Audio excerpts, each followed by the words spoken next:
সরকার unconditional সমর্থন দিয়েছিলাম, অনেক আশা, অনেক মোহ নিয়ে, কিন্তু সমস্ত মোহ ভেঙে খান খান হয়ে গেছে যখন তাদের কর্মকাণ্ডে একের পর এক দেখতেছি।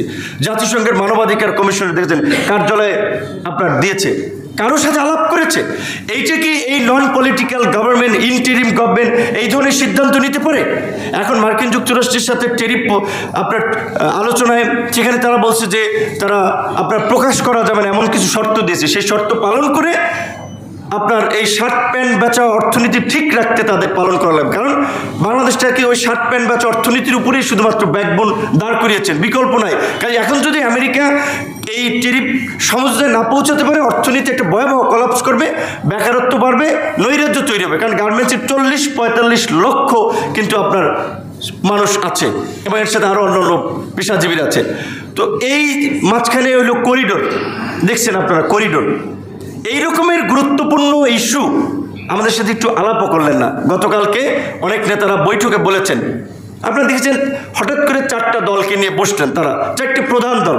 কোন ক্রাইটেরিয়ায় আপনারা প্রধান দল? আমরা পরিষ্কারভাবে বলেছি যে সমস্ত দল, আমি সবাইকে ধন্যবাদ দেবো, আমি না ম্যাক্সিমাম নেতারা বলেছে কোন ক্রাইটেরিয়ায় 4টা দলকে আপনারা প্রধান দল করলেন? একটা তো নিবন্ধনই নেই, নতুন দল। তারপরে আবার ডেকেছেন 13 জনকে, আরও অনেক দল আছে, কেন তাদেরকে ডাকেন নাই? সিপিবির আপনার আরও দু একজন বলেছেন, প্রিন্স ভাই সহ, যে বিপদে পড়লে ঝামেলায় পড়লে আমাদেরকে ডাকেন। সচিবালয়ে যখন আনসার ঢুকে তখন আমাদের ফোন দেয়, বাবা দেখো তো ওইখানে কি হচ্ছে, আমাদেরকে লাঠিয়াল বাহিনী হিসেবে ডাকেন। আদালতে যখন হতে যায় তখন আমাদেরকে ডাকেন যে তোমাদের ছেলেপেলে পাঠাও।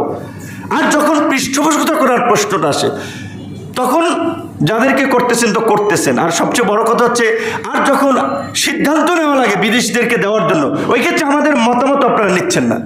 তো এই জন্য আমরা বলবো যে এত প্রতিকূলতা, অনেক অপ্রাপ্তি আমাদের আছে, ক্ষোভ আছে, তারপরেও আগামী নির্বাচনের আগে মৌলিক কিছু সংস্কার দেখেন এই সরকার আছে, আপনারা ভিজিবল 2-4টা আমরা পরিবর্তন দেখাতে পারবো যে তারা পরিবর্তন করেছে। সরকারি অফিসে আদালত সব সোজা, কোনো ঘুষ নাই, দুর্নীতি নাই, অনিয়ম নাই, পরিবর্তন নেই। আমরা দেখতাম যে আমরা জেলা পর্যায়ের মানুষ স্বাস্থ্যসেবা পাচ্ছে, হসপিটালগুলোতে খুব সুন্দর একটা পরিবেশ। আমাদের এই বিশ্ব মানবতার দূত শান্তিতে নোবেল বিজয়ী ডক্টর ইউনূসের সরকার এটা করেছিল, সব জেলা পর্যায়ের হাসপাতাল নিট অ্যান্ড ক্লিন, উন্নত মানের চিকিৎসা। কোনো জায়গায় আমরা এই পরিবর্তনটা দেখতে পাইনি। তাহলে আমরা কী পরিবর্তনটা আমরা আশা করেছিলাম? কাজে এই মৌলিক একটা পরিবর্তন আপনারা যেটা বলেছেন না, এইবার খালি একটু শুরু করি, সামনে আরও ওই ভাই বলেছে, সামনেও আঞ্চলিক ভাষায় বলেছে, সামনেও মানে অনেক কিছু গেড়ি ধাক্কার কথা ভাই বলেছে বরিশাল ভাষা, আঞ্চলিক ভাষায়। এত সহজ হবে না পরিবর্তন যদি এইবার করতে না পারেন। 50 বছরে পারেন নাই, বাকি 50 বছরে পারবেন কিনা সন্দেহ আছে। তাই আমি অনুরোধ করব মৌলিক জায়গায় আমরা যেন অন্তত পরিবর্তনের প্রশ্নে কিছুটা একমত হয়ে কাজ করি। সবাইকে ধন্যবাদ।